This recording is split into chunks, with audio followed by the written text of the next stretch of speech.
In this video, we're covering everything you need to know before visiting Egypt, including safety, visas, money, transport, what to wear, tipping culture, and the scams you'll want to avoid. We recently travelled across a large part of Egypt as a family, driving from Cairo to Marsa Alam and Luxor before returning back to Cairo. And honestly, Egypt completely exceeded our expectations. From exploring the pyramids and ancient temples to snorkelling with turtles in the Red Sea, this was one of the most fascinating trips we've ever done, and definitely the most memorable. So here's 13 things you need to know before visiting Egypt. Is Egypt safe to visit? One of the most important questions people ask before visiting is Egypt safe? After travelling across a large portion of the country ourselves, we found Egypt to feel very safe. We never felt uncomfortable during our trip at all. That said, we still took normal precautions just like we would anywhere else in the world, didn't we? Yep, we avoided walking around unfamiliar places late at night, kept valuables secure, and stayed aware in busy tourist areas. The biggest thing most tourists experience in Egypt isn't danger, it's persistent selling and people asking for tips. Once you understand the culture and how tourism works in Egypt, it becomes much easier to navigate and enjoy the experience.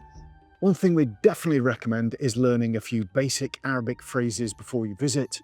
Simple greetings like Salam alaikum when meeting people were always appreciated and often help create friendly interactions. And if sellers become a little too persistent, saying la shukran, which means no thank you, could sometimes help. Although some sellers can still be incredibly determined. Overall though, we found that making even a small effort with the language was always met positively and helps connect more with the local people. We found Egyptian people to be incredibly welcoming, especially towards the children. So when's the best time to visit Egypt? We visited Egypt in October and thought it was a fantastic time to go. The temperatures were still very warm, especially around Luxor and Marsa Alam, but much more manageable than the peak summer. For sightseeing, it felt like a great balance. So one thing to be aware of is Ramadan. Opening hours for attractions, restaurants and shops can change during this period. So unless you specifically want to experience Ramadan culture, it may be easier to avoid travelling, during that time. Do you need a visa to visit Egypt? We're from the UK and flew Wizz Air into Sphinx International Airport, and we needed visas to enter Egypt. You can apply online in advance for an e-visa, but we found the process surprisingly awkward.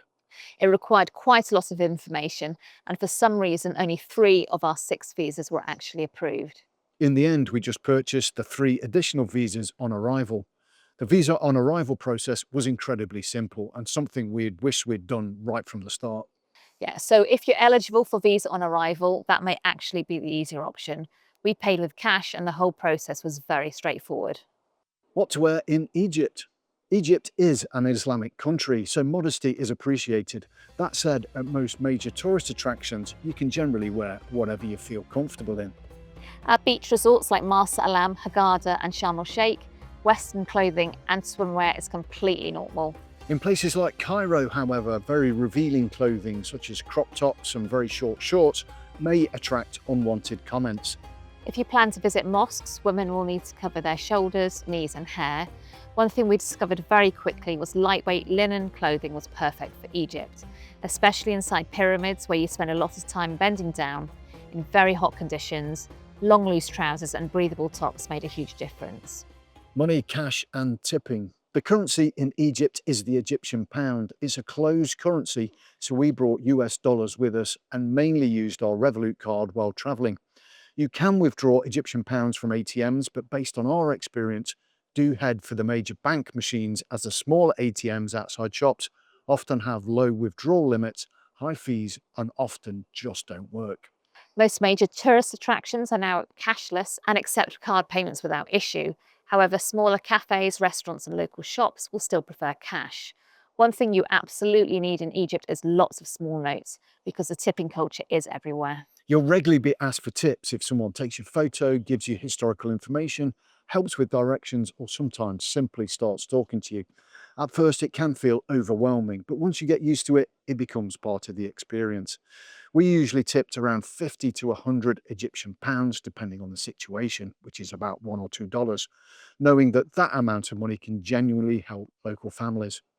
In restaurants, expect to tip around 10 to 15%, although some places now include service charges automatically. If you do want to tip, do so in Egyptian pounds or US dollars rather than British pounds.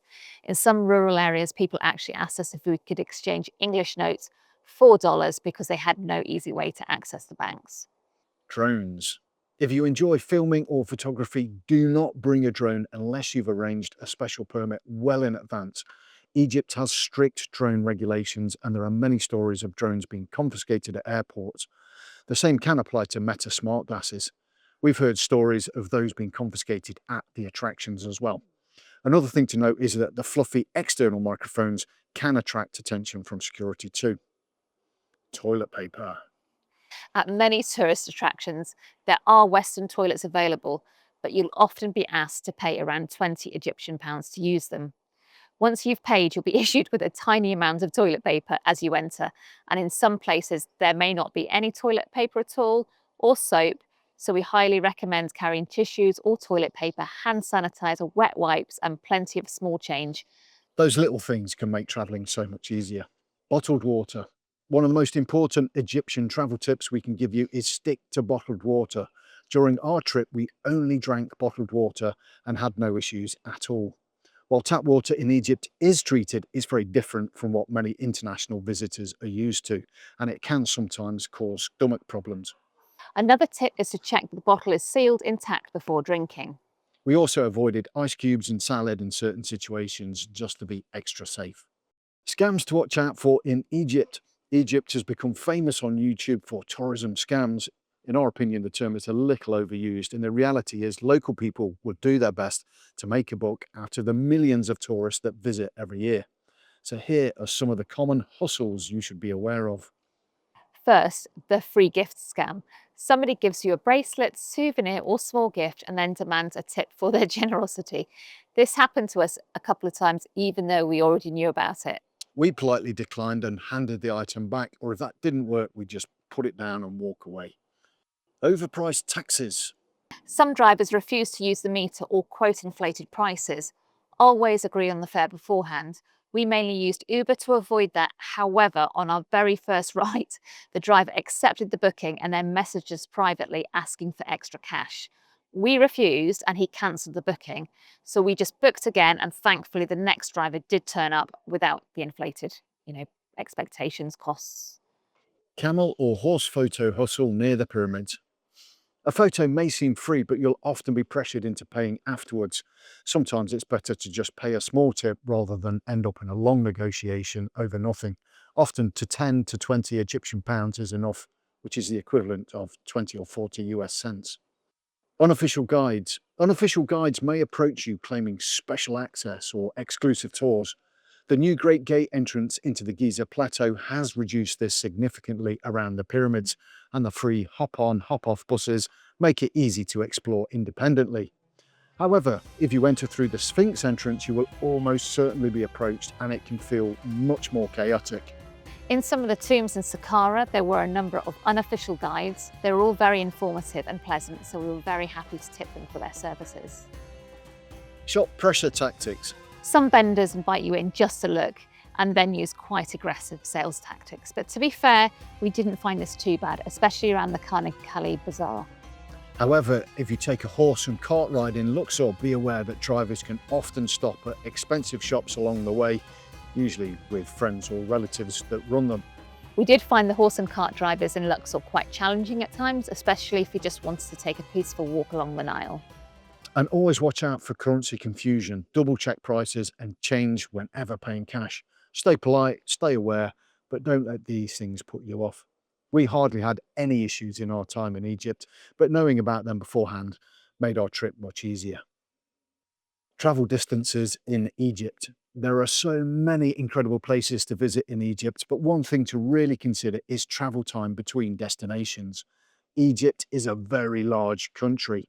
We landed at Sphinx International Airport near Cairo and hired a car through Sixt before driving to Marsa Alam, Luxor and then back to Cairo. We really enjoyed self-driving, but we know it's not for everyone. The travel distance from Cairo to Marsa Alam is roughly 8 hours, just to give you an idea of the scale. You can also choose to fly internally, take sleeper trains, use buses, or arrange private drivers. For us, we focus mainly on Cairo, Marsa Alam and Luxor. Getting around Cairo. Although we had hired a car, to get around central Cairo, we mainly used Uber because the traffic in Cairo is very chaotic to drive yourself. There's also other apps such as Careem and InDrive that's similar to Uber and widely used throughout Egypt. The app's worth downloading before you arrive. There's also Cairo Metro. Rush hour tends to be around 8 AM to 9 AM and 6 to 7 PM, and traffic can be chaotic during these times.